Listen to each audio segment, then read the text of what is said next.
বন্ধুরা, আজ আমি তোমাদের দেখাতে চলেছি 2025-এর সব থেকে হাইপ ক্রিয়েট করা দুর্গাপূজা প্যান্ডেল। এবং সোশ্যাল মিডিয়ার মাধ্যমে এই প্যান্ডেলটি এতটা পরিমাণে ভাইরাল হয়েছে যেটা তোমরা সামনাসামনি না দেখলে কিন্তু বুঝতেই পারবে না। কারণ এই প্যান্ডেলটি রোবোটিক এবং ফিউচারিস্টিক প্যান্ডেল তোমরা কিন্তু বলতেই পারো। তাই আজ আমি চলে এসেছি অর্জুনপুরের আমরা সবাই ক্লাবের এই প্যান্ডেলটি দেখতে এবং তোমাদের কিন্তু দেখাতে।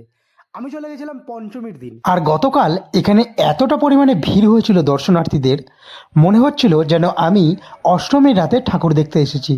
কারণ যেমন সপ্তমী অষ্টমী রাতে যেমন ভিড় হয়, ঠিক কিন্তু পঞ্চমীর রাতেও এখানে এতটা পরিমাণে কিন্তু ভিড় ছিল। যেহেতু এই আমরা সবাই অর্জুনপুরের এই ক্লাবটি 23 তারিখ থেকে কিন্তু সাধারণ দর্শকদের জন্য কিন্তু খুলে দেওয়া হয়েছে। তার আগে ইউটিউব ফেসবুকে এতটা পরিমাণে এখানে জায়গাটা ভাইরাল হয়েছে, তার কারণে কিন্তু আজ এখানে এতটা ভিড় তোমরা দেখতে পাচ্ছ। আর এখানে যেই লাইনটি গেট করা হয়েছে সেই গেট কিন্তু প্রায় 15 থেকে 16টার উপরে, একের পর এক কিন্তু গেট কিন্তু ছাড়বে, তারপর কিন্তু আমাদের পৌঁছাতে হবে। মানে প্রায় ধরে রাখো 2.5 থেকে 3 ঘন্টা দাঁড়াতে হবে এই লাইনে।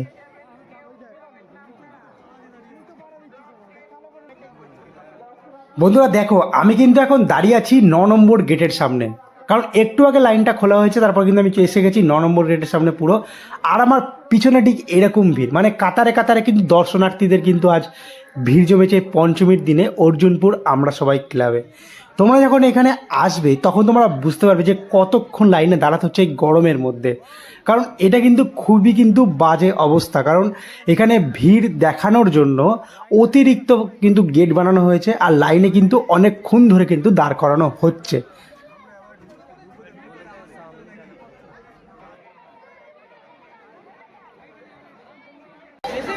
সোশ্যাল মিডিয়ায় মোস্ট হাইপ তৈরি করা অর্জুনপুরের প্যান্ডেল দেখতে কিন্তু আমরা চলে এসেছি, ঠিক আছে। আর এসে তো 1.5-2 ঘন্টা প্রায় লাইনে দাঁড়িয়ে আছে।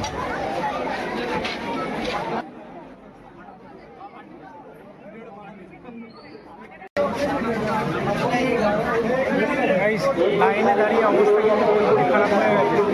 2 ঘন্টা লাইন দিয়েছি, পুরো পাড়া কিন্তু ঘুরিয়ে দিয়েছে, ঠিক আছে।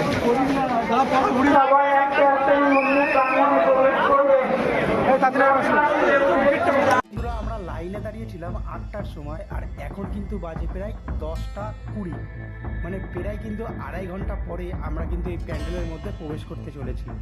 দেখো প্যান্ডেলটি কীরকমভাবে তৈরি করা হয়েছে শুধু তোমরা দেখো, আর আমি বেশি কথা বলবো না।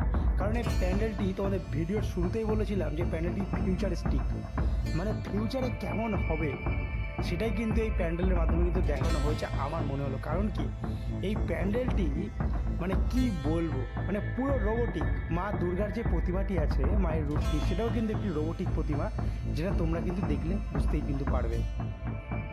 আর বন্ধুরা, আরও একটি কথা তোমাদের বলা কিন্তু একদমই হয়নি, তোমরা এখন যেই প্যান্ডেলটি দেখছো মানে অর্জুনপুর আমরা সবাই ক্লাবের, এই বছরের ভাবনা কিন্তু মানে প্যান্ডেলের নাম কিন্তু মুখোমুখি। তো বন্ধুরা দেখো, এখানে কিন্তু একটা চক্র মতন বানানো হয়েছে যেটা কিন্তু অনবরত ঘুরছে। আর এখানে বানানো হয়েছে চাঁদ, ঠিক আছে। আর এই চাঁদটি দেখতে এতটা সুন্দর লাগছে তোমাদের কি বলবো।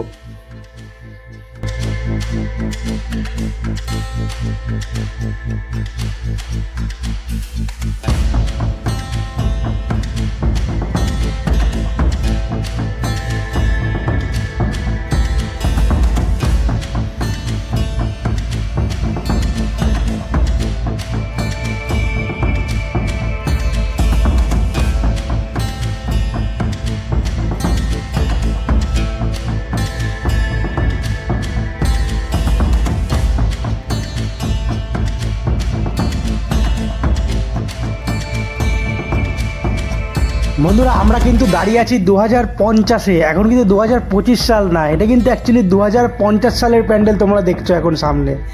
মানে আমি যাই বলবো, তোমরা যেইখানে যেই মণ্ডপই দেখে থাকো না কেন, একবার কিন্তু ফাঁকা পেলে এই অর্জুনপুরে আমরা সবাই ক্লাবের দুর্গাপূজা প্যান্ডেলটি কিন্তু একবার দেখে যাও।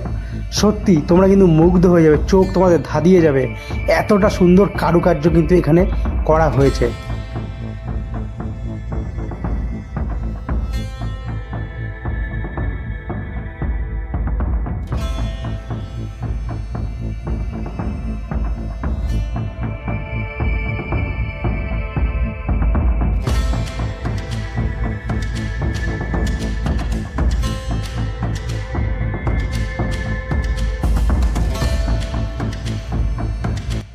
বন্ধুরা এখানে দেখো, মানে আমি তোমাদের প্রথমেই বলেছিলাম যে রোবোটিক টাইপের কিন্তু দুর্গা প্রতিমাটি এখানে বানানো হয়েছে। আর মায়ের রূপটি তোমরা শুধু দেখো, মানে অরিয়ার টাইপের, যে রোবোটিক যে অরিয়ারগুলো হয় সেই অরিয়ার টাইপের কিন্তু এখানে কিন্তু পোশাক পরানো হয়েছে।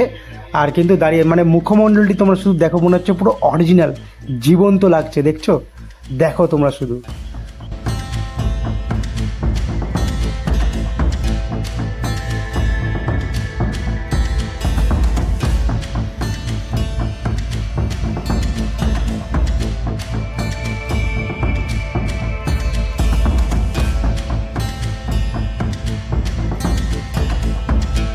বন্ধুরা কলকাতার সব থেকে হাইপ ক্রিয়েট করা প্যান্ডেল কিন্তু তোমাদের অলরেডি আমি দেখিয়ে দিলাম। ভিডিওটি কেমন লাগলো অবশ্যই কমেন্ট করে জানিও। আর যদি ভালো লেগে থাকে তাহলে অবশ্যই like, comment, share and subscribe করতে কিন্তু একদমই ভুলো না।